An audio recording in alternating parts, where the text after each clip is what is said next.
For the past decade, we've measured the incredible rise of AI with one pretty simple tool, the leaderboard. Higher scores meant smarter machines, and progress, well, it seemed unstoppable. But what if that whole system, the very foundation of how we measure AI, is flawed? What if, in our race to get to the top of the charts, we've been measuring the wrong thing all along? There's this fantastic idea called Goodhart's Law that just nails this problem. It basically says that the moment a measure becomes the main goal, it stops being a good measure. For AI, this is huge. It means the race for a high score isn't really about building true intelligence anymore. It's just about winning the game. So, how did we even get here? Well, for years, these standardized tests fueled an unbelievable cycle of progress. A new, harder test would come out, and all the labs would race to be the first to crush it. This was the evaluation treadmill. And honestly, it's what created the AI boom we're seeing today. And believe me, this treadmill moves at a breakneck speed. Back in 2019, the GLU benchmark was the big deal. But models mastered it so fast that by 2020, we already needed superglue. Then came MMLU to test broad knowledge, then Big Bench to look for totally new abilities. Every single time the AI community beat a test, a harder one popped up. It's just this relentless cycle of one-upmanship. You know, when you look at all these frameworks together, a pretty clear pattern starts to emerge. GLUE and SuperGLUE? Saturated, almost immediately. MMLU, which was all about book smarts, turned out to be really vulnerable to models that just, well, memorize the answers. Even Big Bench, which was designed for deep reasoning, could basically be solved with enough computing power and clever prompting. They were all steps forward, for sure, but they all had the same fundamental flaw. They were just static exams. And this relentless focus on static tests on exams has created some really deep cracks in the foundation of how we measure AI. Those impressive scores you see on the leaderboards, they're hiding a much messier and, frankly, more worrying reality. So the first big crack is something called benchmark hacking. You can think of it as teaching to the test, but on a massive industrial scale. The pressure to top the leaderboards is just so intense that developers end up designing these super complex, specialized prompts that basically trick the model into giving the right answer. The score goes up, yeah, but it doesn't mean the AI is any smarter, just that it's gotten really good at taking that one specific test. But maybe the most critical flaw, the one that could bring the whole house of cards down, is data contamination.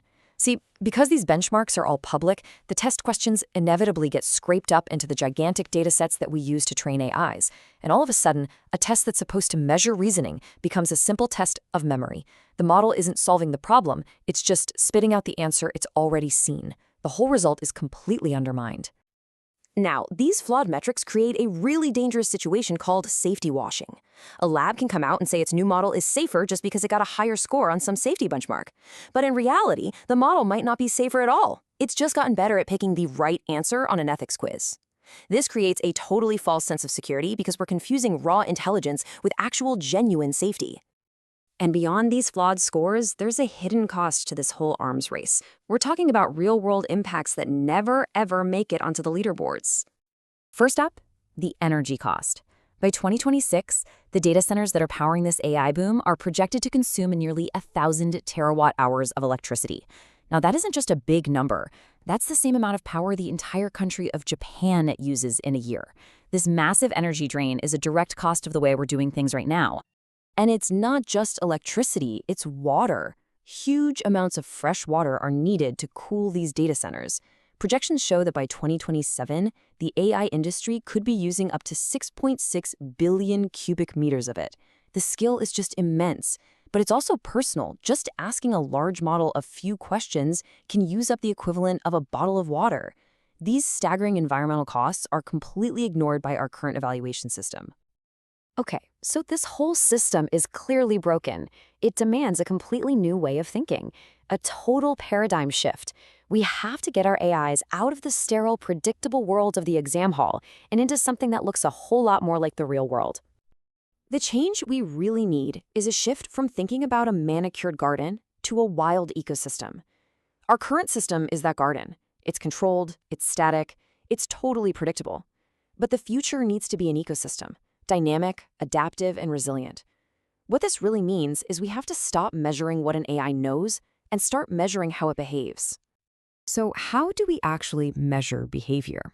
Well, there's this really compelling new vision called the Crucible framework.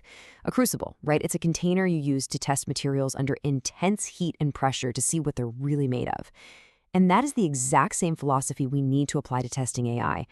So, the Crucible isn't just one test. It unfolds in 4 phases. First up is the vivarium. It's like an interactive sandbox where an AI has to complete complex goals using a bunch of different tools.